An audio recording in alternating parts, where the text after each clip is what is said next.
to this week's edition of Mob Talk. I'm Dave Stratweiser. And I'm George Anastasia with the Philadelphia Inquirer. George, Labor Day is upon us, the end of the summer. We haven't had a lot of updates on the local wise guys, so we're going to update folks this week. Yeah, it was a quiet summer. They made it through, no major indictments, and we'll see where they're going to go from here. But we're waiting, we're expecting, as we've been for the last year and a half. It's kind of like a pregnant story, so to speak.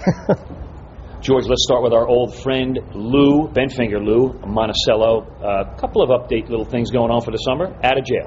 Yeah, out of jail. I mean, he did his time. He got caught up in the Delco Nostra investigation, obstruction of justice and gambling charges, got a work release program, and now he's home and back in business, in the construction business. And he's somebody that I think, you keep an eye on, given what happened in the past and where we believe the feds are going. Mm-hmm. Shed a few pounds, looked like he's in fighting form.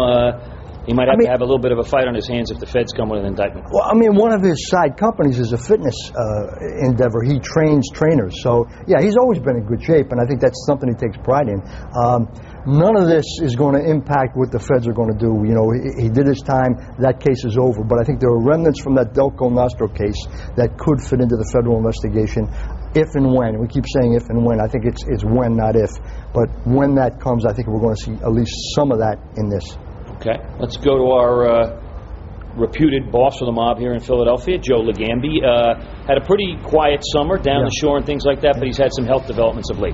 Yeah, I mean, we're hearing that he underwent, I think, a gallbladder operation, and he's recuperating. You got to remember, Legambi, I think, is 70 years old now. So, these kind of things happen. I think he has epitomized what the mob has become.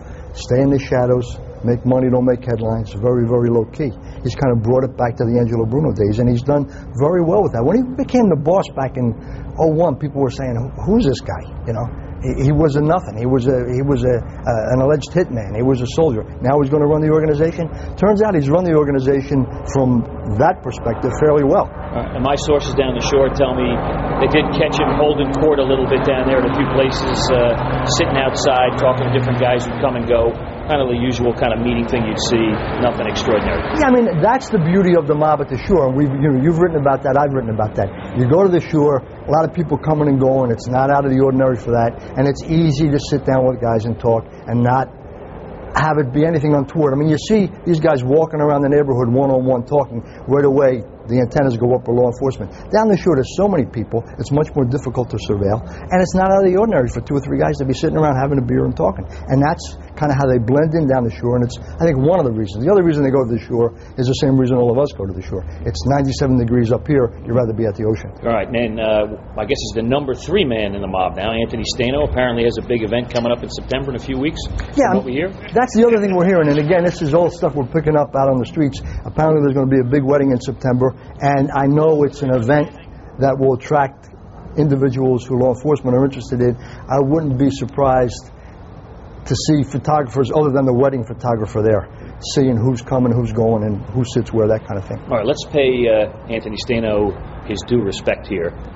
Very low-key, confidant to Joe Legambi, and works hard from what I hear every single day, does his thing, and kind of stays in the shadows himself. Yeah, I mean, this is a guy who typifies, I think, the kind of organization Legambi wants. And this is a guy who's never been charged with a serious crime. Mm-hmm. So he's an alleged wise guy. And he basically, from what the feds believe and what the state believes, he's the guy running the Jersey operation. He's based in Jersey.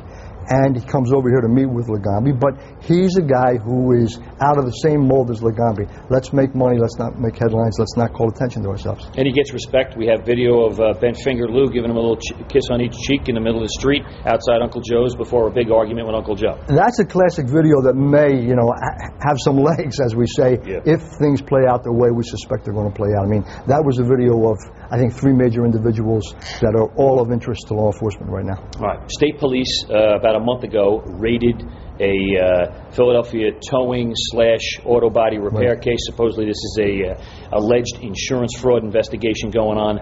That's been getting some wheels behind the scenes a little bit. Where do we think that's going?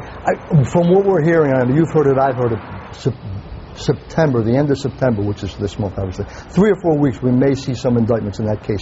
And if you remember, back in Merlino Day, there was a body shop down in South Philly that was part of, I guess, an ongoing scam. You'd bring your car in and it was damaged, but the insurance claim exceeded the damage that actually occurred. Or there were a bunch of guys running around South Philly damaging cars that were then brought in, and the price was jacked up and then there was insurance fraud. So this is not a new scam, and I don't think it's unique to the wise guys, but I think that this particular case under investigation brings that all together, and we're told it's serious money. All right, let's be clear, though. These are allegations that Right. the state police are investigating, and no charges have been brought against anybody at this point. Absolutely. I mean, there's obviously an investigation. You know, records have been seized, that kind of thing, but nobody's been charged. We're expecting an indictment at the end of this month. All right, let's talk about something else. Another big event in September here in Philadelphia, the opening of the Sugar House Casino on Delaware Avenue, just north of South Philadelphia here.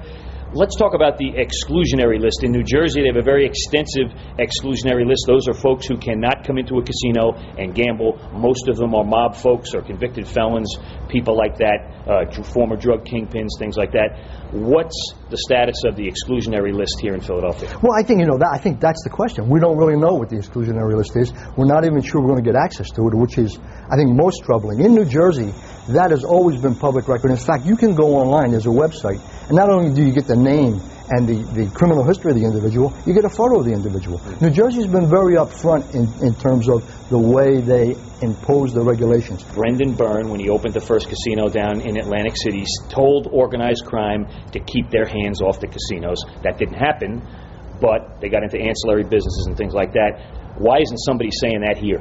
You know, that's always been a question of mine as this whole process has played out. I don't understand why New Jersey Pennsylvania didn't use the New Jersey model. And they haven't. They haven't been very transparent. They've done a lot of things behind closed doors.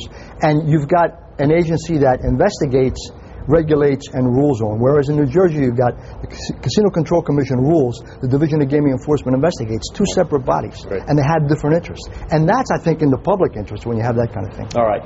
Based on the New Jersey list, who should be on the list here in Philadelphia? Well, I mean, I think, number one, you look at the New Jersey list and you probably piggyback off of that. Any wise guys from this area that are on the Jersey list ought to be on the Pennsylvania list, because it's about the integrity of gambling, and you don't want those kind of individuals around the casinos. So I think Pennsylvania has a base already to build off of, because gamblers who go to Atlantic City are just as likely to come here to Pennsylvania. And then you go beyond that and you look for individuals with connections, individuals who have convictions, individuals who are involved in cheating. That's another thing that the casinos have to be conscious of. You don't want cheaters in your house.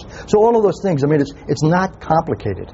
The question is, are we going to know who they are, and are they going to make it public, which is what they ought to do. All right, George, that's our homework assignment for this week coming up. Is there a list? Can we get a list? And who's excluded from the casinos here in Philadelphia? Yeah, these are basic questions. If there isn't a list, there should be one. And if the list exists, it has to be public. Okay, that's it for Mob Talk this week. We'll see you next week.